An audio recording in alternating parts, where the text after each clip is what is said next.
frustrating. You can't understand how empty you feel right now and all the work that you've put in. And it is like, feel like you've accomplished nothing. And what a story that's going to be. On the year, the Rocket, Maurice the Rocket Richard's name comes off the Stanley Cup permanently, there is a chance that one of the best snipers in our generation may go on the cup. And he has won the Rocket Richard trophy many times.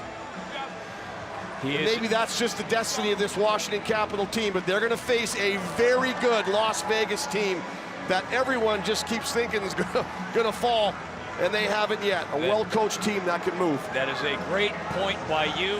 Richard's name coming off the trophy, and a guy who has won the Richard Trophy, the trophy named after the great scorer. He's won it 7 times, and he will get a chance to go for his first ever Stanley Cup.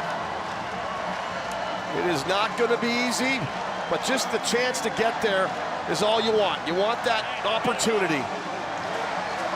And he has given everything. He has led by example. He has done the dirty work in games where he hasn't scored. He has been physical. He's been good defensively. He has blocked shots. He has been a positive mentor on the bench. And it has rubbed off onto just about everybody.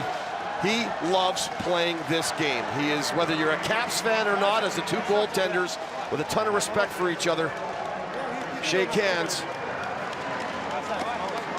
And the two countrymen acknowledging one another there, Ovechkin and Vasilevsky, and then Kucherov. And how about Braden Holtby? Back-to-back shutouts. You talk about stepping up. Shutouts in Game 6 and in Game 7.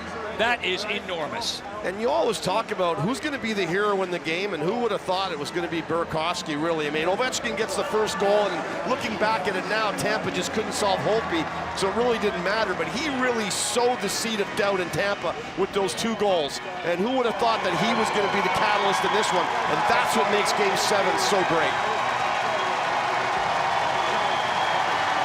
The crowd saluting their Tampa Bay Lightning, as well they should. They have brought some wonderful hockey to this city for a lot of years.